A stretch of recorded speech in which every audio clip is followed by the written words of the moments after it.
अपने दिल से एक सवाल पूछिए। क्या आपने कभी किसी से इतना प्रेम किया है कि यह सोचकर ही सांस थम जाए कि एक दिन वह नहीं रहेगा। रात के उस गहरे सन्नाटे में जब पूरी दुनिया सो रही होती है और आप अकेले जाग रहे होते हैं, क्या आपने खुद से पूछा है, अगर वो चला गया तो क्या हम फिर कभी मिलेंगे? यह सवाल छोटा नहीं है, यह दिल की सबसे गहरी पीड़ा से जन्म लेता है। और इसी सवाल का उत्तर छुपा है शिव महापुराण और संतों की वाणी में। हजारों साल पहले हिमालय के एक शांत निर्जन कोने में एक महान ऋषि तपस्या कर रहे थे, जिनका नाम था महर्षि शौनक। वेदों के ज्ञाता, अत्यंत विद्वान, पर उनके हृदय में एक सवाल पत्थर की तरह अटका हुआ था। एक दिन उन्होंने एक बूढ़े व्यक्ति को देखा जो अपनी पत्नी की अर्थी के पीछे चल रहा था। आंखों में आंसू नहीं थे, बस एक गहरा खालीपन था। उस क्षण ऋषि के मन में प्रश्न उठा, इतना सच्चा प्रेम, मृत्यु के बाद इसका क्या होता है? क्या सब कुछ यहीं समाप्त हो जाता है या आत्माएं फिर मिलती हैं? यह प्रश्न उन्हें चैन से बैठने नहीं देता था। अंततः उन्होंने निर्णय लिया, इसका उत्तर केवल एक ही दे सकता है, वह है भगवान शिव। वह कैलाश की ओर चल पड़े, कठोर तपस्या की और वर्षों बाद महादेव प्रकट हुए। कंपित स्वर में ऋषि ने पूछा, भोलेनाथ, क्या सच में प्रेम मृत्यु के बाद भी जीवित रहता है? क्या दो आत्माएं फिर मिलती हैं? महादेव मुस्कुराए और बोले, मुनिवर, इस संसार में दो प्रकार के संबंध होते हैं, एक जो शरीर से बनते हैं और दूसरे जो आत्मा से।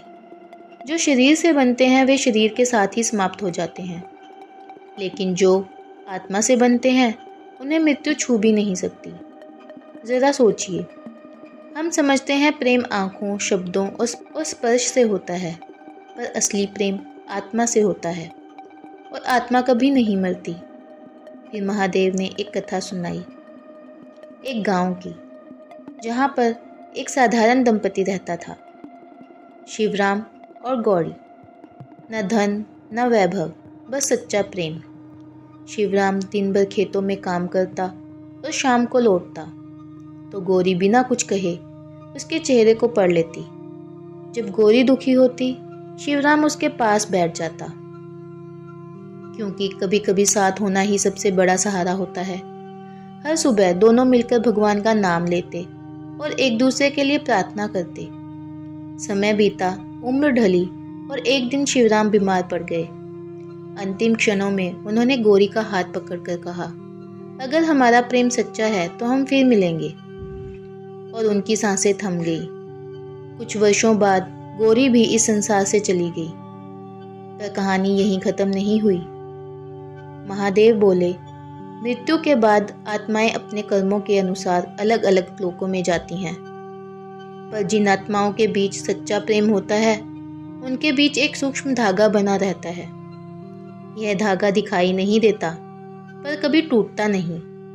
जैसे एक दीपक बुझ जाए पर उसकी गर्मी दूसरे दीपक में समा जाती है, वैसे ही एक आत्मा का प्रेम दूसरी आत्मा में जीवित रहता है और वही प्रेम समय के किसी मोड़ पर उन्हें फिर मिला देता है।